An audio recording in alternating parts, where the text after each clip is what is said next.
just don't like sitting in the shed when it's smoking. You might notice, I think that's a lot of smoke. It is more smoke than a standard one would be because I've got the oil pump turned up on this. I don't exactly know what it's running at, if it's anything like the other machine I have, which is a 14 Indy. When I figured that out, that was around, it was between 30 to 40 to 1, closer to 40 to 1. And so I suspect this is very similar. It's probably around 40 to 1. This is running the Polaris VES oil in it. So I'm at 98 degrees. This machine has the electronic reverse.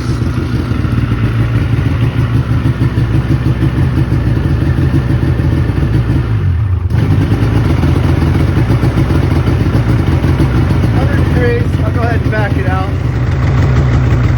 So I'm up to 105 now. Just took it out of reverse. This machine has about that speed. Well, those are your settings. You got temperature, miles per hour. You want to know your speed, then the max speed. So 107. It's got 108 hours on it. 2,120 miles.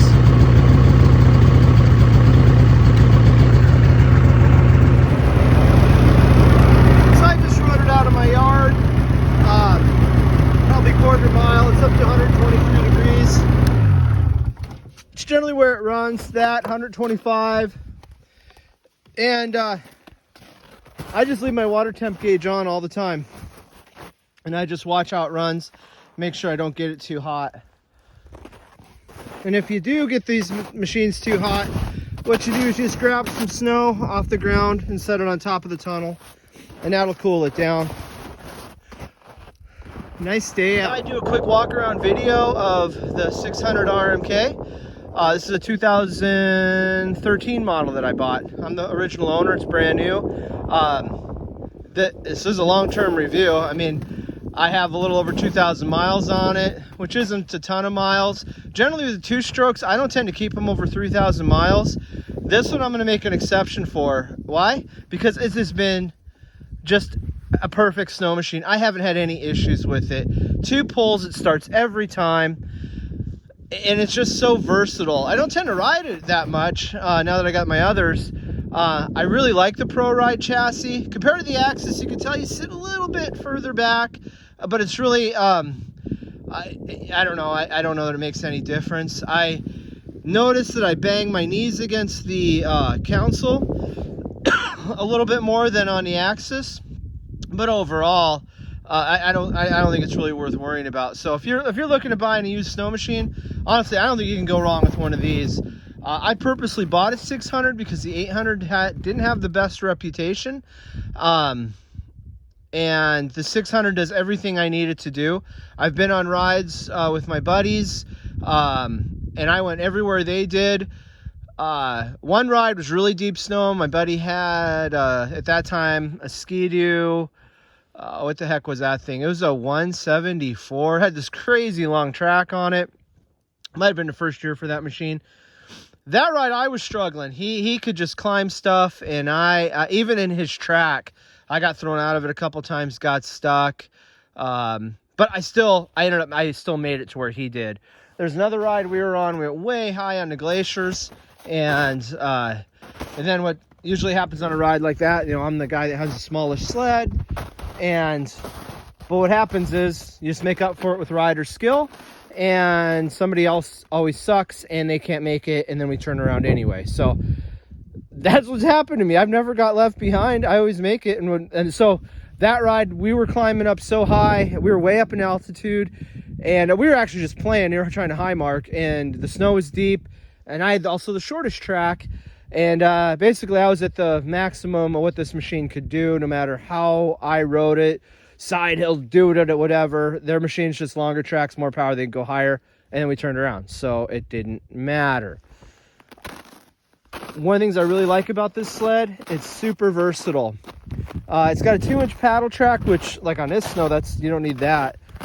But I haven't lost any lugs. But I'm really careful with my stuff. I don't like riding when that's why I'm putting them away. I mean, there's plenty of snow. but it's kind of deceiving. Stuff's going to be melting out. You can see these melted out. And then you start running over rocks. I'm not the kind of guy. Basically, I never have, well, those are new skis, but I still have the stock carbides on the stock skis with this sled, because I don't like riding over gravel and rocks and asphalt. So I just try to take care of my stuff. Okay, so this machine, why do I think it's a great machine? So back then they had the Assault, and the only thing the Assault had was better shocks. I looked up the rear arm, and the rear arm, the part number was the same as this one on Plain Jane. So I thought that was kind of funny. So for the Assault, you were just getting shocks. I don't even know if the Assault had rail stiffeners on it back then. Maybe it did. You could always put those on if you wanted to. I'd have to look at it's been so long since I looked up that stuff. I put a 4-wheel kit in the back. It came with a 2-wheel kit. I'm not a fan of those, just because you land sideways. In high school I broke a bunch of the lugs or the bars in a track, and now I see some of the mountain riders, like some guys were breaking them on purpose. Anyway, this machine's like I can just do everything on it, and I actually noticed the difference having a 4-wheel kit in the back. It wasn't as roly-poly. These are really nice if it's low snow. You need these to keep it cool. These are the scratchers. You just pop them off, set them down. The only thing bad about this style is if you back up with them and you forget and they're down, you'll snap them off. But you just have to pay attention to what you're doing. No big deal. I actually like this snow flat better than what's on my Axis. The Axis has attached right here, and then it ends up cracking out, where this one didn't. And I've never sucked it backwards into the track. I thought it was really nice. It came with rail stiffeners, or running board stiffeners, I mean. And these are good, solid, stiff running boards. I don't beat the heck out of this machine. I purposely didn't buy it to jump it hard or anything, ride it hard on trail. I mean, I don't bash bumps. I'll ride it fast on trails, but I have other machines I can use to bash bumps. But overall, I mean, the running boards have held up great. No problems there. People think these shocks, they actually ride really cushy. What I kind of like is, so what are we going on? This is a 13, it's 21 now. So what are we talking? 8 years old. There's no leaks. They still work great. I don't have to rebuild them. That gets expensive. You might notice I don't have the sway bar in it. I've run this with sway bar, without. Right now I took the sway bar out of it so I could put it in one of my other machines. That was the really cool thing. That sway bar will fit on the Axis machines. Fits on the other Pro Ride sleds. It doesn't matter if you have the RMK front end, which is this kind. And you could tell that really easily because of the way the upper A-arm is with this upper ball joint. You got kind of that gull wing bend in the bottom. They're a different front end than what's on the that would be the Pro Ride Indies, the Rushes, the Pro S style, and then the or what were those called, Pro R back then. And then same thing with the Axis. They have the wider front ends. But anyway, what's cool is the sway bar fits all of them. That's one thing well, not just one thing. That's what I like about Polaris. Their parts are so interchangeable. Yeah, I just really like the machine.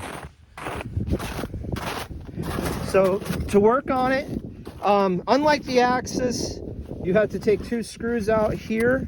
There's 2 Torx head screws to pull the hood off. Then the hood comes off just like an Axis. The side panels are basically the same, how they come off. I'm trying to remember how my Axis is. Oh, see, I kind of bound that all up. I'm trying to do this one-handed. So there you go. You can get it your clutch, take your belt off really simply. There's actually, sinking in snow, there's actually a lot of room here to get your belt out, so that's not a difficult thing. It's got the same easy adjust for your belt tension that the Axises do. Spare belts up there, oil tanks easy to get to. Something I read in forums a long time ago, because people were, I think that was the 800s, and to me the 800 just had a problem because it was an 800. And there was a kit people were getting because their vent caps, they felt like, because this wasn't vertical and it was causing a vacuum in the tank, because what these caps are, hear that?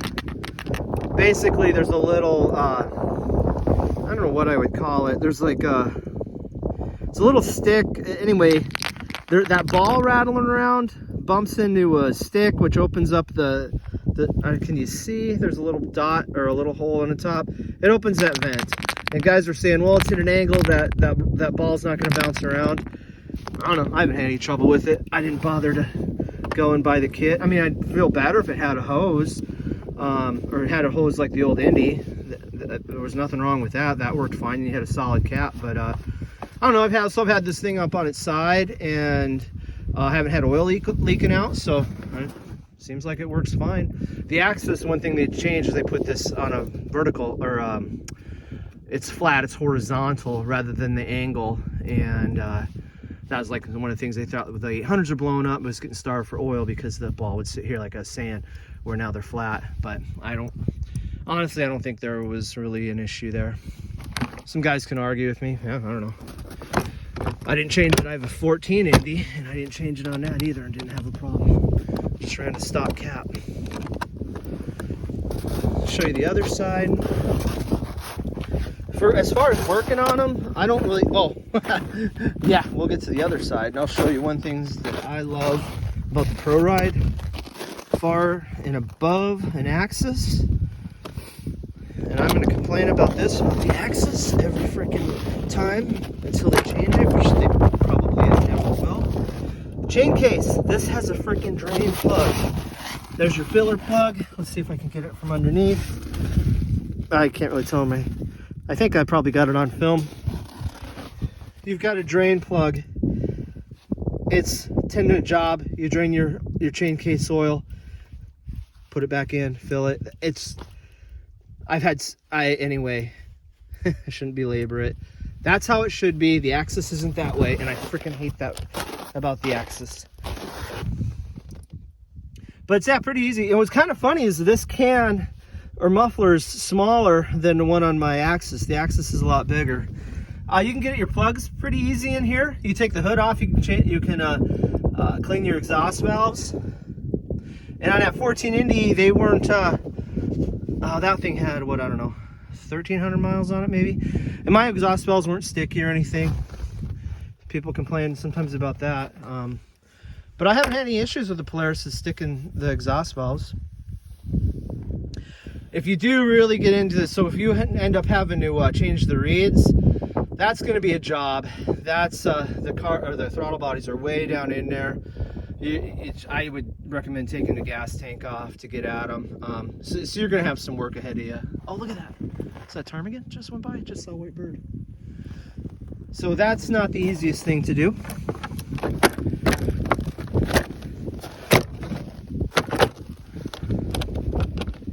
But I would suspect that pretty much all the new sleds are a pain in the ass in that regard. Not like the old carb ones that were easy to get at. Oh, what else do I want? Oh, fuel line. I should have shown you guys when I had this off. There's a video, Streeter's Garage, I think maybe it was the guys. I watched the video, and yeah, it's on this side. There's a fuel filter they recommend. The book says 2,000 miles to replace it. Oh, I just fell on my ass. It's not, I mean, it's going to take you a bit to do. It's not difficult. I think the Polaris part is quite expensive, but you can get the, there's an aftermarket part. That's what my dealer sold me. She said she didn't have any issues with them. And it was a lot more reasonable. I think it was like around $90. And you replace the entire fuel line. The fuel filters, you can't replace the fuel filter, you replace the whole fuel line. Then there's also a fuel sock. I have not replaced that. I'm actually kind of thinking about buying one of the big trail tanks while they're still available, because that kind of thing, you know, aftermarket, they don't always stick around. One of the things that's cool about the Pro Ride, you can actually get a 15-gallon tank for this thing. And I would have, if I wanted to go on some big long trip ride, I would have a massive amount of gas. I wouldn't have to have the stupid gas can on the back of the machine. And then it's like, oh, I don't want a big tank, it's gonna feel the weight. Well then fine, don't fill it all the way up. If you think you only need 10 gallons, only put 10 gallons in it. It's not like it makes it any bigger, you know, between your legs. It just takes up that space in the back. So I think it's a pretty neat design. I showed the gauge package, which does everything I need. I don't, they've got the new fancy stupid GPS. I don't need any of that crap. Yeah, it's all very functional. This is the older stuff. It's not as easy to use as on a new Axis, but I haven't had any problems with it. The hot grips work great. One of the things I did do is there's a kit you can get rid of. Is it the Taurus system, or I'm thinking Yamaha? I'm thinking Yamaha throttle override system. I don't remember what Polaris is called. Anyway, this gave me problems. There's a little plunger that was in here, and it was cutting out, and you'd see the light come on. And then I looked it up online, and what it is, that can start going bad. And then what I did, I had taken it out and I had it taped. It was all half-assed, and it started messing up, and I'm like, and it looked like garbage, and that bothered me. And I think the part was $35 from Canada, and it was a new resistor that you plugged in down there in the wiring harness. It wasn't hard to do, and now I don't have it, and I'm not worried about my throttle icing up.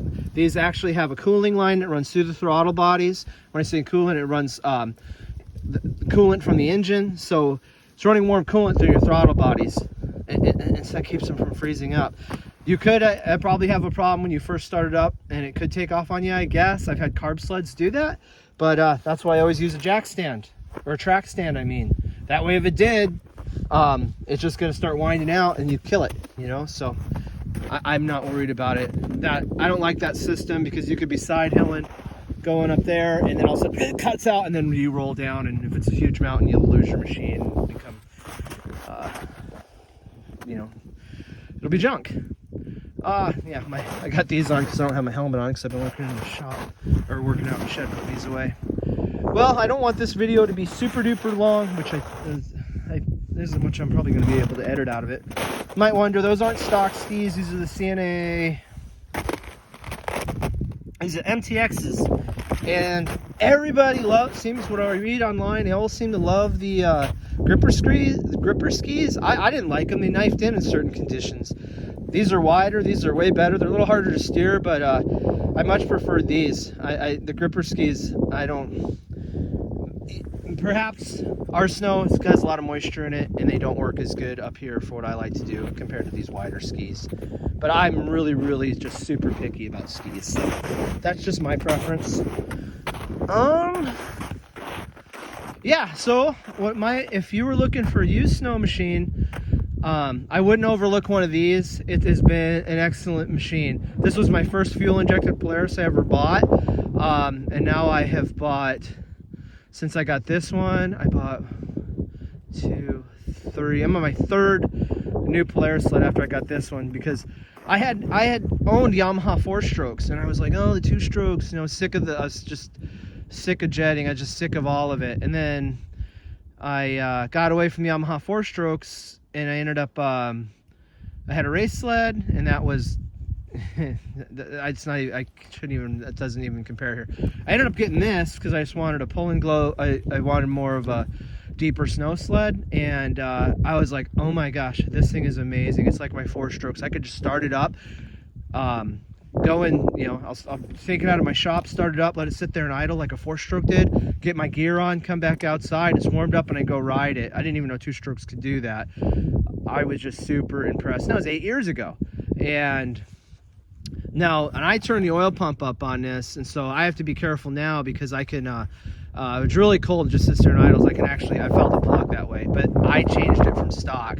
I don't know, I read about those guys, and they were turning the oil pumps up in the 800s, and they were running them, so these were running really lean. I figured that was more for emissions than it was engine longevity. So turn the oil pump up, you could find that directions on how to do that. There's probably pictures in some forums, or maybe even somebody did a YouTube video. It wasn't that hard to do. It's a mechanical fuel pump. Now my new Axis, that XCR, it has an electronic fuel pump, or oil pump. I keep saying fuel, I mean oil pump, and I didn't touch that. It just does what it does. So yeah, anyway, I haven't had, it's been a great running sled. If you're looking for, because now, I mean, I'm sure you can find these if you're just looking for a great all-around sled. I'd recommend this. You can ride it in deep snow, you can ride it on trails. It just does everything. It's got the tipped up rails, which I've honestly couldn't tell you if I noticed those or not. This machine doesn't turn as tight or handle as good as my short tracks, but that's, you know, it's a different machine. I could probably kind of convince myself with those tipped up rails when I'm climbing up a hill. In certain snow, it seems to wheelie more. I don't know. It's probably my imagination too. And that's the thing, it is. This thing will pull the skis, and it just does everything. It's just a good all-around sled. Super reliable. The plain Jane model. You just want something you just can ride. You don't have a bunch of electronic crap to go wrong on it. Plain basic fuel gauge that works just fine. I put the tether on it because they don't come with a tether. Yeah, I've got nothing bad to say about this machine. It's been great. So that's all for now. I'm gonna continue putting my sleds away. All right, thanks for watching.